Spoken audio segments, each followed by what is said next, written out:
I made a post on Instagram under the Dynamic Father, and it kind of inspired me to just kind of record this thought that outside care will never fully conceal inside neglect.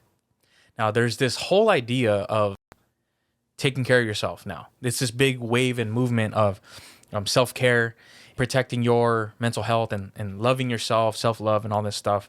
And there's some issues that I have with that. I'm not used to social media anymore. I left social media for an extended period of time because I wanted to accomplish things in life. And I think it's important for us to talk about how there's so much flex online. And now that I'm back, now that I come back to social media, there's parts of me that are sparked up again on things that I left social media for before. There's parts of me that want to post everything that I do, whatever it is, eating, working out, whatever it is. And these are the reasons why I left social media. Now that I'm back on social media for work and for business like this, it's more of me trying to steer the ship again and steady the ship to stay on the path that I really came back for, right? But it's very enticing. It's very tempting to get back to that posting everything that I do and showing off and flexing everything. People are smarter than we think. And I'm talking all people. People can feel it if it's not genuine. People can feel it when you're doing it for another reason other than actually caring about others. It made me think a lot of why people do what they do. I had a previous episode in the Broken Instruments podcast about heroes and how we mistake heroes for the heroic work. When you serve people, when you help someone, we feel like sometimes if I don't post it, no one will know how good of a person I am. If I don't post it, it never happened. If I didn't post my workout in the gym, it never happened. We're losing our inner self. We're losing the most important part of us. When we're giving that energy out, that, hey, I need to show people what I'm doing, we're giving it out too much that we're losing the real reason why we're doing it. And I'm talking to myself also, right? I find myself getting to this mode of like wanting to do those things again. And I have to pull myself back and realize, no. I gotta be first. I gotta be that person. And if I'm thinking about it intuitively and logically, the person that I need to be for work, for family, shouldn't spend all their time posting every little part of their life on social media. Now, I know this is not everybody, and there's a lot of people that are healthy with social media, and I respect that. But I'm not going to lie, it's tempting. I got to that point where it's like, all right, yeah, I want to post this, I want to post that. I know that that's not healthy. But if I'm getting pulled back in, I can imagine how hard it is for some people who have lived through the social media wave this entire decade. I am honestly grateful that I left social media for an extended period of time, a few years. I took a break from social media because I wanted to tackle a lot of things, and a lot of inner work was being dealt with. You can't neglect your inner self for outside recognition. And when I worked on the floor as a nurse in mental health, patients smelled the bullshit that I had. There's one situation I'm always going to remember this, and I always tell my students this because it's very beneficial for me to talk about this again. It was a moment that it really affected me, and I can be honest and say like it wasn't my intention to come off that way, but I realized how I approached the situation, and it wasn't healthy. So I came into shift in the morning. Our secretary was arguing with one of the patients. Oh, let me rephrase that. That sounded bad. One of the patients was arguing with our unit secretary, and I got report. I came back on, and they were still trying to deal with this confrontation.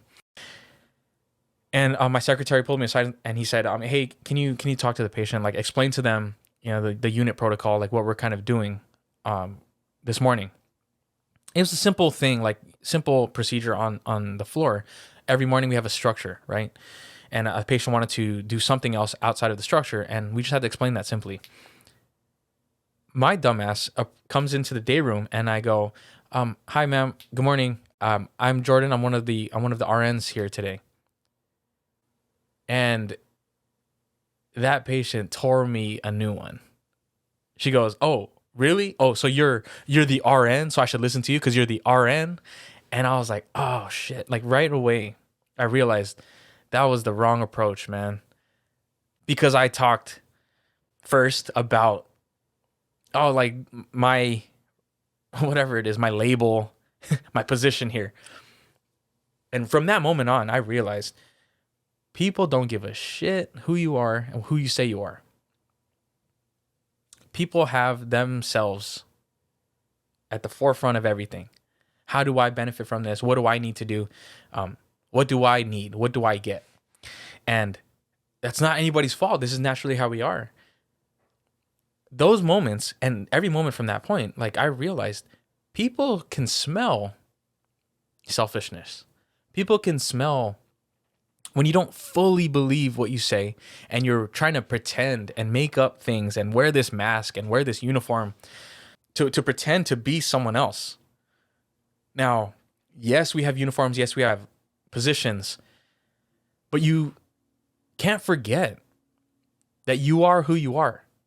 Beneath the scrubs, behind the badge, behind the masks that we wear, under the hats that we wear.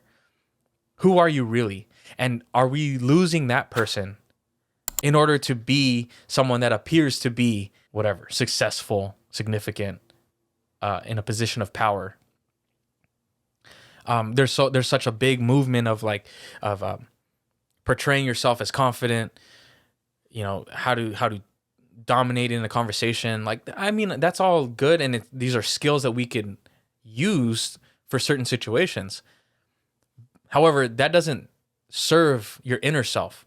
Overpowering or boasting yourself up to be something else is actually unhealthy. How can we use that and kind of fuse together, working on your inner self and portraying that? I don't think you have to try hard to flex. I don't think you have to try hard to make noise.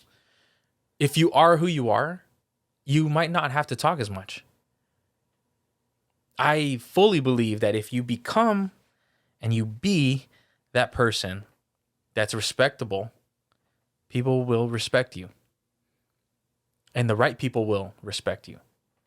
I'm coming back into social media. It's all this clout and building a following and getting people to buy in on you. Like it's all good, especially if you're using it for whatever it is you're building and like projects and work and business. But do not lose yourself talking before you're walking. Walk first.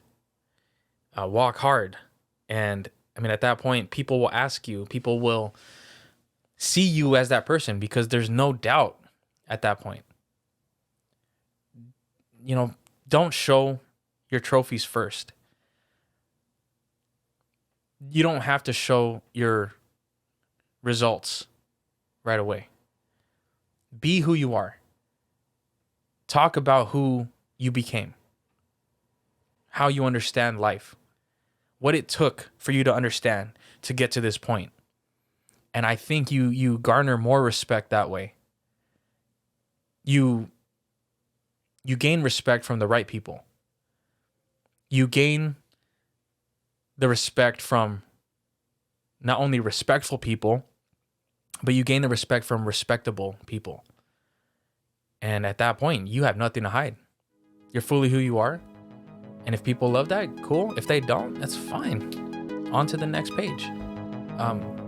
Ride someone else's clout and flex. Nothing wrong with that.